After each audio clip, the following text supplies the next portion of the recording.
What's up, everybody? Welcome back to Super Fantasy Bros Show, and which is part of the Triple Play Fantasy Network. I am one half of the team, Kevin Coleman. I am joined by my co-host, Jacob. Jacob, how is it going out there in Colorado? Oh, it's going great now that Vic Fangio is gone. Oh my goodness, man. Nowhere to go but up now. He is gone, and we're excited about that. And on today's show, we're going to be really just breaking down the head coaching openings and potential impact on key fantasy players. And as always, we're going to be talking about DFS locks, our favorite game bets. One of these days, I'm going to win that bet. I don't know when I'm going to win it, but I'm going to win it. Oh, Like you will. I've not been great at the picking of the game bets. But before we get there, I want to just give a shout out to Fantasy Points. They're a great affiliate with us. So their media group there. We definitely work with them. So please check them out. After the Super Bowl, they're going to have a great discount on their stuff. And I can't say enough about them as a group and as a media group. They're someone that we really appreciate.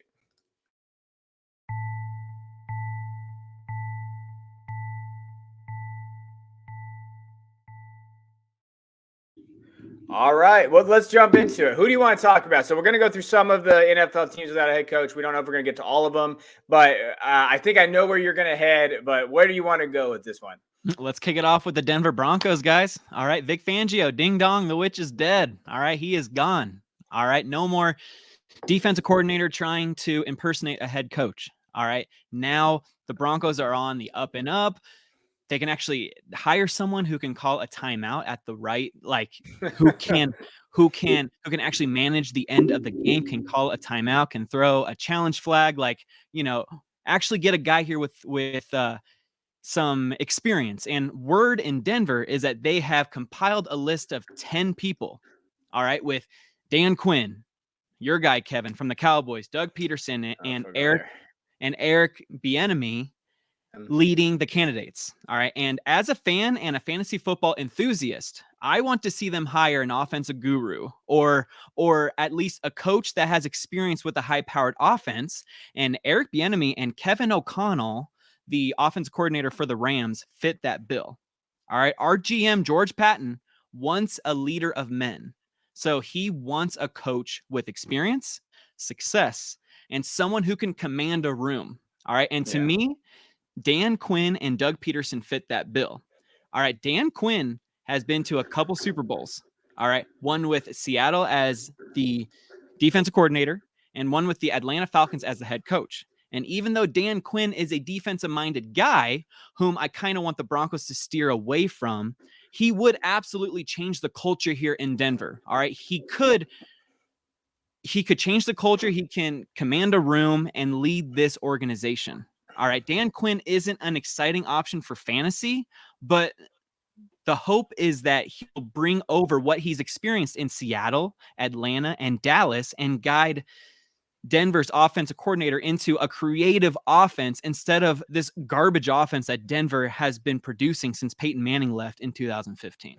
So can you blame Fangio for everything, the quarterback position, or are you blaming him for the other stuff? Man, I really just want to blame him for everything. He has been poo-pooing on all of the quarterbacks that have been here. Like, ever since he got here, he never wanted Drew Lock to start. He never gave him a shot. He traded for Teddy Bridgewater right away.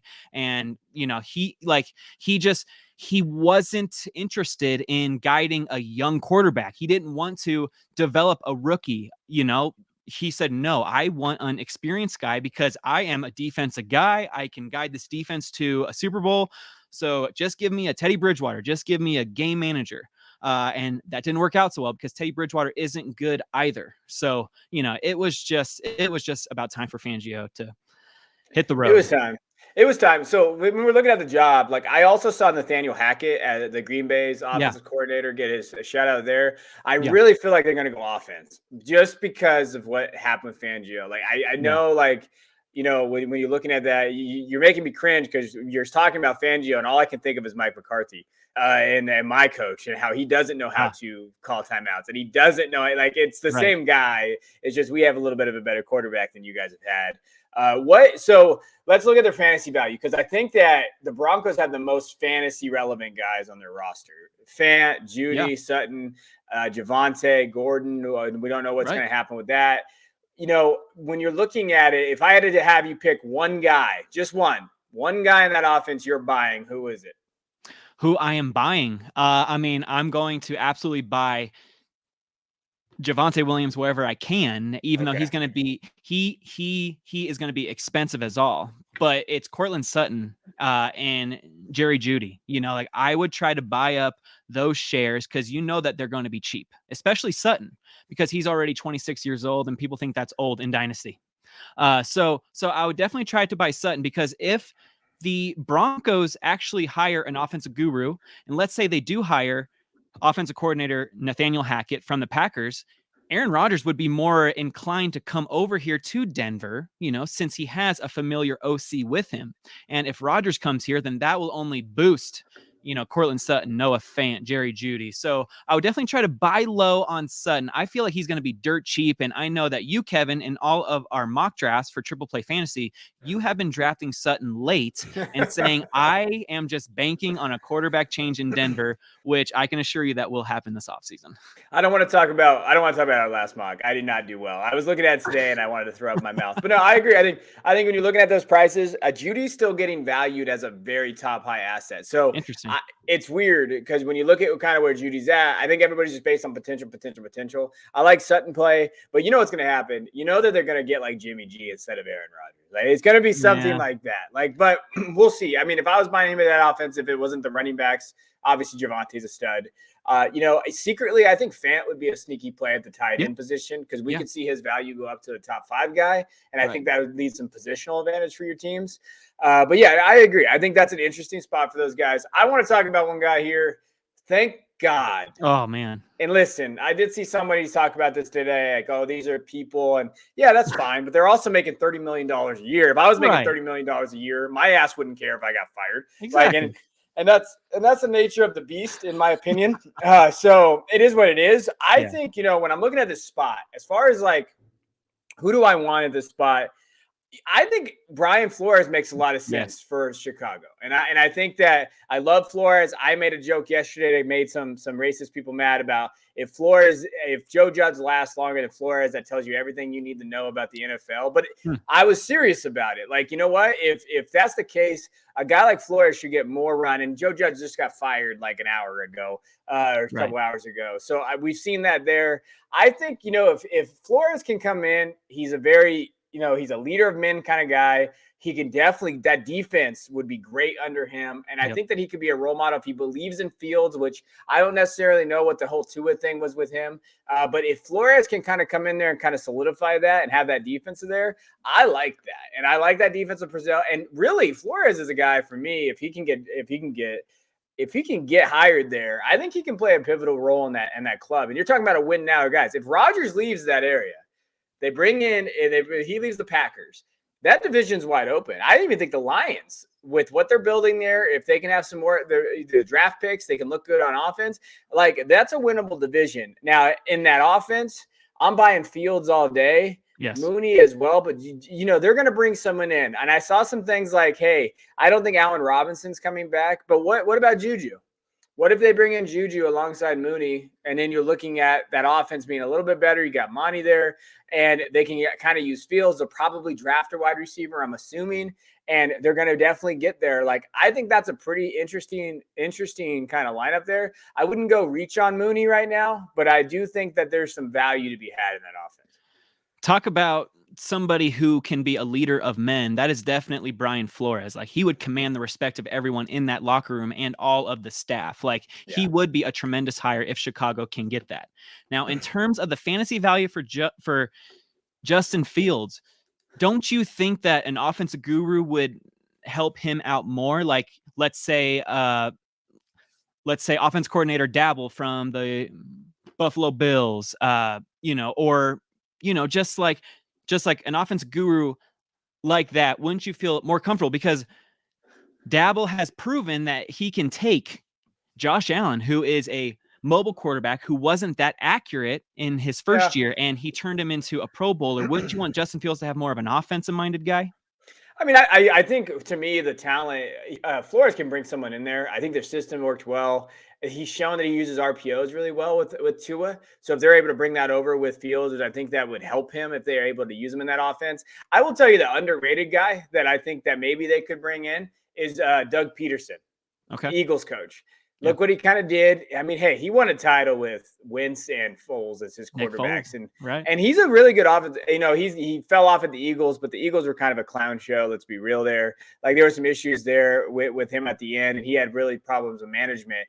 Maybe they bring him in there. So I do agree with you. Like, hey, but I do think that with Flores, what he was able to do with Tua, I think Fields could maybe exemplify that offense, especially in the RPO situations. So I would be happy there in terms of where I would be careful with Mooney and these other guys right now. I think they're getting value pretty high. But just to give you an idea of what Fields is going for, you know, he got traded for a 2023 first recently. Okay. In a Superflex league, 2023 first are going to be way too valuable for me to give up right now because they're just going to increase in value. But he did get traded for, if I'm looking at just trying to like comparable, Russell Wilson in a second. Oh, okay. So in Dynasty, if you're rebuilding and you can maybe get some things thrown in there, I don't hate that deal for Fields if you believe in him and you believe in his talent. Yeah. But that's kind of where I have there. Let's go through. Yeah, we could probably get through a couple more. Oh, give me another coach, maybe a situation, a team that you like now that guy's gone and where we can look forward to. So let's just turn to the Jacksonville Jaguars. I mean, you know, Urban Meyer. I had to throw that picture. I had to throw that picture in there, Urban. Just had to have some fun with this one. I mean, there's just been so much weird stuff that has popped up for, you know, of what like Urban Meyer has done like during like interviews and stuff. Like it's just such a weird situation. But now that he's gone, Jacksonville now has hope. You know, like everyone who invested a high draft pick or a first pick, a 101 pick on Trevor Lawrence now has hope that he can get a coach that believes in him, because even from day one, Urban Meyer said, all right, this is an open quarterback competition, Trevor Lawrence versus Gardner Minshew, which was complete garbage. And it's like, what are you trying to do? Like, are you trying to instill, you know, like this sense of competition so that Trevor Lawrence pushes himself? Like, was that your goal? Like, no, you're just a joke, you know? Yeah. And so if Jacksonville Jaguars can get an offensive-minded guy like a Dabble or a Hackett or an O'Connell, one of these young guys who can bring along a quarterback like a Trevor Lawrence, that's going to be incredible, you know, like for him, for T-Law, and it's also going to boost all of the Jaguars' litany of wideouts. I mean, they have Marvin Jones, they have DJ Shark, who's going to come back from injury, they have Laviska Shenault, who is a glorified running back wide receiver hybrid, you know, like type deal. Like maybe someone can come in and actually utilize Visca the right way, you know, like this Jaguars offense can be explosive if it's given in the right hands with the right coach. I'm going to tell you who I want on that team is Travis Etienne. We've done a ton of mock drafts already, and we've seen where he's gone. Guys, he's going in the 7th or 8th round. It's like running back 21, I think is the last time he did. Yeah. That's value. I mean, to me, when I'm looking at that, I mean, come on, guys. Like, if you're looking for a running back 1 potential and you're going to get him as your running back 3, but if you can go trade for him right now, I think he holds a lot of value. There's a lot of unknowns about Travis Etienne right now. And depending on that roster and where they goes, Lawrence too. So let me hear your opinion here. We've done a lot of mocks on the show and the channel. We've done these things. We've been in every single mock. We've been in 4 already. I've seen Lawrence go, we saw him go at the 112 in one draft. I think the 307 in another draft. So if we're looking at Lawrence and his perspective, okay, out of those 3, so Fields, Lawrence, or Lance, who do you want first? Fields, Lawrence, or Lance? I definitely want Lance first. I want the best offense with the running offense because Trey Lance is a running quarterback with the best coach there in Kyle Shanahan. I want Fields or Lawrence then? Fields or Lawrence. That's really tough, but I always side with the running quarterback. So I'm going to go with Justin Fields, and that is also hoping that the Bears get an offensive guru to pair with Fields, but I would take Fields right now over Lawrence. What about you? I think I would lean Lawrence just based on pedigree and who he is. And if he gets a quarterback in there, he looked good in that last game. And when they beat the Colts, he looked good in that game. I think that he could have that upside. I still have Fields too, but just based on the rankings, I would have Lance first, though. I love Lance, and that's kind of where I'm going to go with that one. Same. But all right, now we're going to go to one more team. I want to talk about this just because I think as far as fantasy goes, it'll be interesting to see where they go with this. And it's going to be, to me, it's going to be the Vikings. Okay. And where do they go with this coaching hire? And I think Zimmer needed to go. I think we all Yeah. kind of understood that and where it comes from. But there's a lot of stuff that comes from this. So, in my opinion, do they go with Brian Leftwich, which I think they've talked about? I'm going to be honest. Byron Leftwich is someone I don't want. And I will say this. I always tend to, when I look at coaching hires, I look and see what the fan base says about it. So, like, I have a really big Buccaneers fan who's a friend of mine, and he's a great analyst. He's really under the radar. He doesn't do a ton, but he knows what he's talking about, and he's really in tune with there. And he wants Leftwich to leave. He says that he's overrated. His play calling can be issues. Brady's made him look really good. Yes, it's Bruce Arians' offense. It's not really Leftwich's. So there's a lot of things that I get concerned about with that. So then if you're looking at that team, now you're looking at what do they do with Cousins? Do you think they bring him back? I don't know if they're going to do that. Where does Jefferson go? Now are we worried about Jefferson? If is he QB proof? Are they going to try to bring someone in? We know Kellen Mond's not the answer. Mike Zimmer answered that. I could have told you that. I told you that before the season. You I did. said don't draft Kellen Mond. It's a wasted draft pick. And so I think there's a lot of interesting things where we go. Now we're thinking of Jefferson. He's been going very high. Maybe I would take Chase, I think. If I'm looking at for fantasy purposes in terms of dynasty, Chase isn't interesting just because of that offense. It's solidified. Burrow's going to be there. What happens with the Vikings? And if they bring in a guy like Leftwich or these other guys, who knows where they're going to go? There's a lot of uncertainty about that team. And I think they're in win now still. Thielen, I believe Thielen's still in a contract, but he's injured. He's getting older. I think he's 31. Where are they going to go with this with roster? So I think there's a lot of question marks there.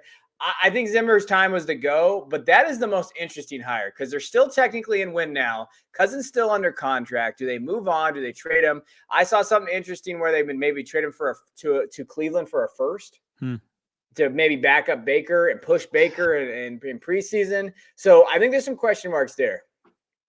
What's funny is that if Kirk Cousins went to Cleveland, he would unseat Baker because Kirk is a good quarterback. Like, I don't know if that's a hot take or not, but I like watching Kirk play, especially in the second half for fantasy because he always turns it on, right? Because they're always down by 14. And he's a good fantasy quarterback. Right. I think we should, yes. All right. A lot of Vikings fans would be very upset at you right now if they heard you say he's a good quarterback. And there's a lot of guys out there.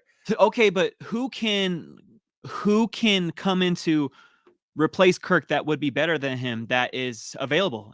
Aaron Rodgers isn't going there. Deshaun Watson isn't going there. Any free agent quarterback right now that is available either via, free agency or trade isn't better than Kirk, in my opinion. I think that right now Kirk gives them the best position to win. Now, I don't think he is like a Super Bowl caliber quarterback by any means, but I do think that he's a playoff caliber quarterback. Now, as far as Justin Jefferson goes, if Kirk leaves, it's like, well, then who's going to replace Kirk Cousins? Because Kirk and Justin Jefferson already have that chemistry. So if Kirk leaves, then, I guess Jefferson has proven even in his rookie year that he can mesh with anyone. So I have a guy for you, and I'm interested to see what you think here. Let's say Leftwich goes to Minnesota and he brings Jameis. Okay. I would actually like that a lot because Jameis, he showed some flashes of being, better, even though he wasn't throwing a ton because like Sean Payton wouldn't let him throw a lot. But Jameis Winston looked more in control. So I do think I would be comfortable with Justin Jefferson in Dynasty if Jameis were to come because he's proven. Jameis is a proven quarterback with experience who can, he will gleam on to a Justin Jefferson, to KJ Osborne, to Adam Thielen. I think that would be a really good move by the Vikings to bring in Jameis. I think that would be an interesting way to go. I think that could be an interesting. What if they get a first from the Browns, or they get something and then they slip back and look at Jameis there, and then bring in Leftwich and a 1-year deal and see what they can do with him. I thought about that today, and I think that could be where they go. All right, there's other guys out there. I mean, obviously, I just want to mention. We know Flores got left. What is it going to mean for Tua? Right. John Gruden obviously got fired. Where are they going to go with that?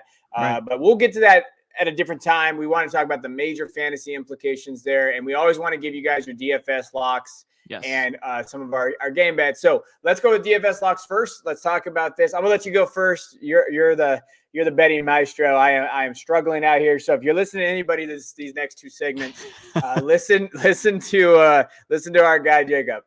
All right, You're going to get back, Kevin. Don't worry. Yeah. All right. Shit. You are. All right. So my DFS lock of the week is Rob Gronkowski at 6,400.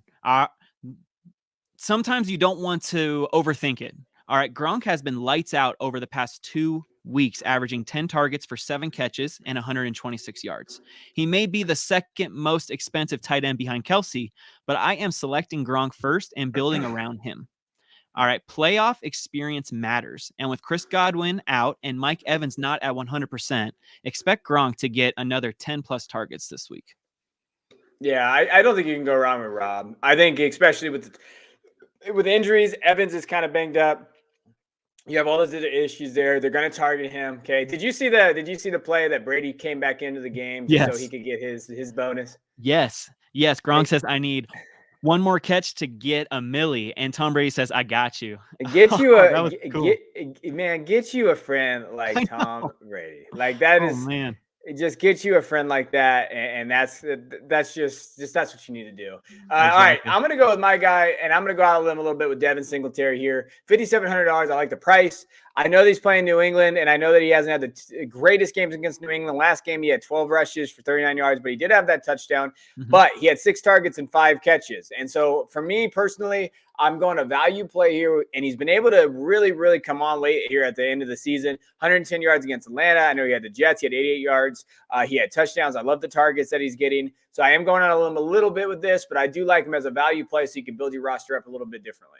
Yeah, he's been getting a ton of touches. I mean, over the last 4 weeks, it's like 22 carries, 12 carries, 23 carries, 19 carries. I mean, he's been getting a ton of touches, and you know that New England's going to key on Josh Allen. So Devin Singletary definitely does have some dark horse, like dark horse value. So I like that pick. Yeah, he's pulling me back in, damn it. Devin, you're pulling me back in from a dynasty perspective. All right, let's look at this. Let's go over some of our favorite bets, and then we'll get out of here. So what is your favorite bet this weekend? All right, my favorite bet is Buccaneers -8. All right. I hope you're right. I hate the Eagles. Hate the Eagles. That's right. -8 over the Eagles. Love it. I'm going back to the well after picking Tampa Bay -7.5 over the Panthers last week. All right, Tampa Bay is 7-1 at home while going 6-2 against the spread at home. All right, you may shy away from this game just because the Eagles have won 6 of their last 8 games, but here's a list of the 6 teams that they beat. All right, it's the Broncos, Saints, Jets, Washington twice, and the Giants. All right, not exactly juggernauts. Not to mention, one of their 2 losses was a 7-13 loss to the Giants back in Week 12. All right, so give me the GOAT -8 against a volatile and inexperienced Jalen Hurts. I like it. All right, yeah, I hope that works because if the Eagles win and the Cowboys lose this weekend, I will quit. I already want everybody to know out there, I live in California. They're playing the Niners. If they lose, I'm going to get so much shit from all of these people out here that are Niner fans. And then it's going to be a bad, Cowboys, do not let me down. Now, I'm not going to pick the Cowboys because I never pick my own teams, but I'm going to go with the Bills. And I know going against our boy Belichick is sacrilegious. I know that they played him tough both games. They beat him in the first one in a snow apocalypse game. I still think just based on talent, I don't believe in Mac Jones. I still think the Bills are going to win -4 over the Patriots. I just think Allen can do it. And when I'm looking at basically what their roster is, they've kind of hit their stride these last 2 games. They're coming in on a high note. And I think that they could beat the Patriots. And I don't think it's going to be that close, in my opinion. I do think this is like a 2-touchdown victory. Hey, Buffalo is at home. And it wasn't, back in week 16, the Bills just beat the Patriots 33-21. So I don't think that the Patriots have the Bills' number. I think that the Bills win this one easy as well. I think that -4 is a pretty low number. So I would definitely ride with you, Kevin. All right. Hey, I like that. All right. So, hey, we appreciate you guys as always. Quick little show, giving you kind of the details here. Stay with us. Dynasty values. We're going to go all over the place in this show and talking about things for any kind of fantasy implications that we talk about there. Enjoy the playoffs if your team's in the playoffs. My team's in the playoffs. Jacobs is not. Nope. But he made the playoffs. Fangio is gone, so we can breathe on that. Fangio's gone in there. And good luck to the Cowboys. Yes, Greg the Leg, don't screw me. That's the big one. Greg the Leg, do not screw me. All right, we appreciate you guys. We will check you guys next time.